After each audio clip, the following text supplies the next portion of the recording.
पत्रकार साथियों, ये भी कहना चाहता हूं कि अभी मैं केवल जमानत पर आया हूं और पिछले 4 दिन से मैं जिस तरह से स्टेटमेंट दे रहा हूं, जिस तरह से मैं खुले तौर पे बोल रहा हूं, मुझे कल इस तरह का मैसेज है, मुझे ऐसा लगता है कि शायद फिर से मुझे जेल डाल दिया जाएगा और शायद इस बार लंबा तावीज भर के लंबी जेल यात्रा मेरी करवाई जा सकती है। पर मुझे चिंता इस बात की नहीं है। मैं 8 महीने जेल में रहा, मेरे को छुड़ाने जो जाते थे, मैंने एक बार भी उनसे नहीं कहा कि मुझे छुड़ाओ। मैंने मेरे घर वालों से कहा, मेरे साथियों से कहा, नरेश मीणा को छुड़ाने के लिए किसी नेता के दरबार में, किसी व्यक्ति के दरबार में कहीं मांगने मत जाओ, भीख मत मंगाओ मेरे लिए। मैंने तो यहां तक कहा, मुझे कोर्ट में भी आप मेरी जमानत मत लगाओ, जब तक एक केस चलेगा, जब तक इस केस का फैसला आएगा, जब तक मुझे इस जेल में पड़े रहने दो। क्योंकि क्रांति जब भी आती है, क्रांति बलिदान मांगती है, क्रांति त्याग मांगती है। क्रांति ऐसे 8 महीने की जेल जाने से, डर जाने से नहीं आएगी। अगर ऐसे 8 महीने जेल जाने से क्रांति आ जाए तो नेल्सन मंडेला से वर्षों तक जेलों में रहा, कई महान पुरुष जेलों में रहे, वो क्रांति नहीं ला पाते।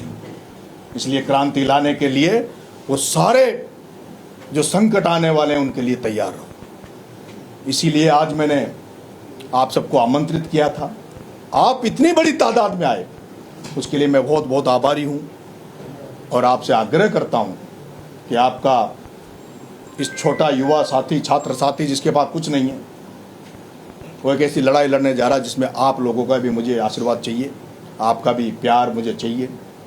मैं विश्वास दिलाता हूँ, ऐसा मौका नरेश मीणा पत्रकार भाइयों, वैसे तो ये बात समाज से की जाती है, परिवार से की जाती है, पर आप सब भी मेरे साथी हो, परिवार हो।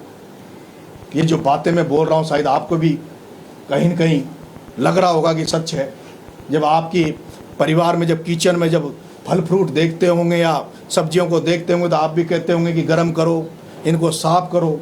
दूध को जब आप आता है आपके घरों में, उसको आपके घी आता है, उसको आज कोई भी चीज़ सच नहीं है, सब मिलावट है।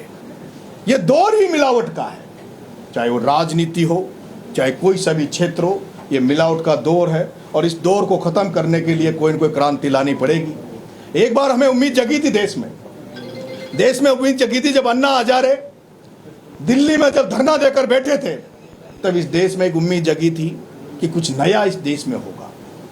लेकिन ढाक के 3 पात कुछ नहीं मिला। कोशिश करूंगा ईमानदारी से, जिस रास्ते पे, जिस सोच के साथ आगे बढ़ रहा हूं, अंतिम सांस तक उसके लिए प्रयास करूंगा और अंतिम सांस तक उसके लिए लड़ूंगा। बहुत बहुत धन्यवाद, बहुत बहुत राम राम।